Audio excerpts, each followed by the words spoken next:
Hey everybody! So it is 2016, and with 2016 comes a whole host of new opportunities and new things for you to do. And personally, I love the new year because that means there's also a ton of brand spanking new anime for us to watch. But let's face it, 99% of people want to see the new season of Attack on Titan and Tokyo Ghoul. Speaking of which... What? No. We're not having an intro this time. As you can see, a lot of anime songs have gone down thanks to the copyright thing, so yeah, my channel isn't going down with that ship. So for those of you who have been living under a rock, Tokyo Ghoul is the story of Kaneki Ken, a young man that lives in the middle of Tokyo who was once a normal college student, but since this is Tokyo, weird things have to happen. And the weird thing this week is ghouls, human-like beings that eat other human beings for dinner and breakfast and lunch.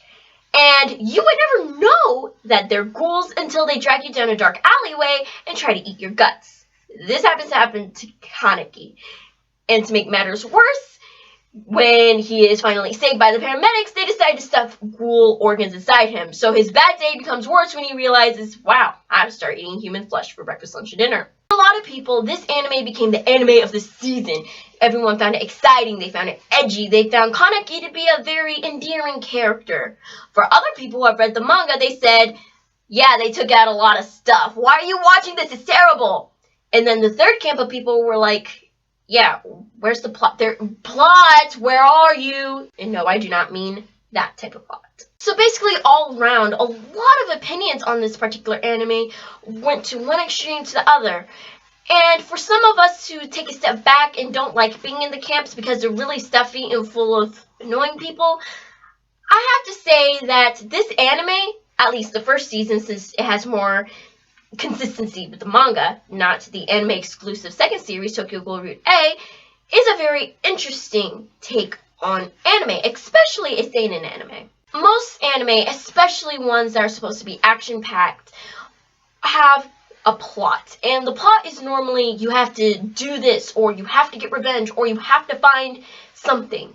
A good example of a plot would be One Piece. The overall main plot is Luffy becoming the Pirate King and finding the One Piece. Now, has that happened yet? I don't know. I haven't kept up with One Piece in a while. But I do know that they do go through a lot of adventures and a lot of side arcs, which help pad the story and create more character development. And that is what a lot of people seem to be missing out of Tokyo Ghoul. They are missing the actual plot. And yes, there are moments where there does seem to be a plot. For example, Algiri's cheese meddling and how the CCG actually works and if there's conspiracy going on. But overall, is there a plot? Some stories in anime are more character-driven, and a lot of the times you see them in slice of life. And if anyone has taken even a second to watch Tokyo Ghoul, you can already tell this is not slice of life. This is more survival horror-esque thing. But that is what makes it so brilliant. Even though Tokyo Ghoul is in this infested world where violence is basically the mainstay of communication, and there are fight scenes, and there are moments where you think, oh my gosh, is there a conspiracy? It's all about Kaneki. It's about how Kaneki evolves from being this whiny little guy who doesn't want to eat human meat, even though it doesn't come from people who are actually alive, to him cannibalizing on other ghouls. It shows how his mindset changes and evolves from the outside forces and from the inside forces, how even his philosophy changes, how he goes from thinking that it is better for himself to be hurt physically or emotionally than someone else to be hurt by him. All of that is blown away once things start coming into play. And I think that when people sit down and realize this, they will start seeing Tokyo Ghoul in another light. And unfortunately, a lot of people haven't noticed this. But now you're probably thinking, then why don't they just show Kaneki's day-to-day life? Why do they have to have all these different factions within the Tokyo Ghoul world? Why do they even bother having him go through all that he did? Well, that is also to help him change once again. Remember, all of this world has to be set up. You can't just plunk someone down into a fantasy world and say, this goes, this goes, this goes. But not have everything move about and to evolve.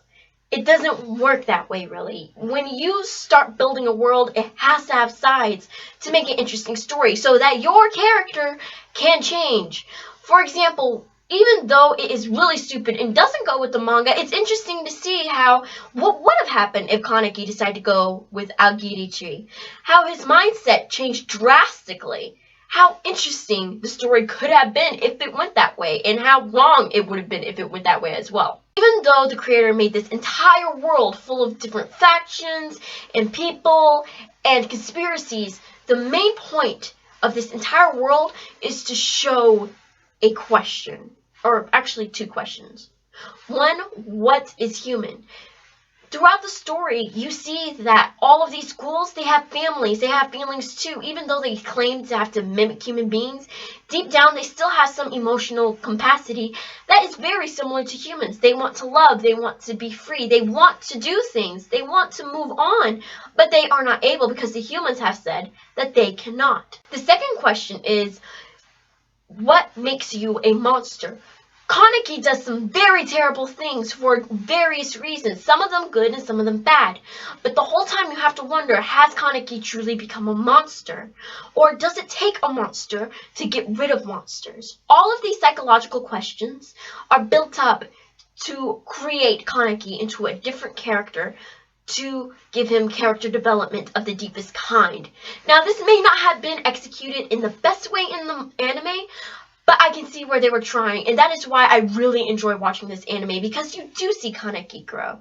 Over the course of the anime, slowly you see his mindset change, until someone decides, yeah, it needs to hurry it up, and basically takes a centipede to his ear.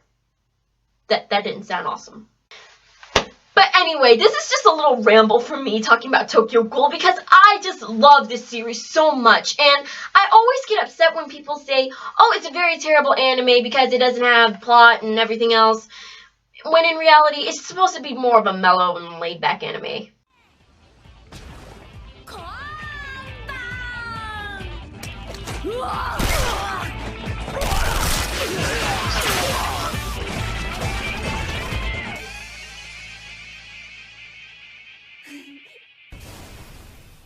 So I hope you enjoyed my short little rambling, and if you did, click the like button below.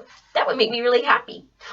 Also, leave in the comment section what you think about character development and Tokyo Ghoul. Did you like Tokyo Ghoul? Did you hate it? Did you happen to think that Kaneki got enough character development in the anime? Just let me know there.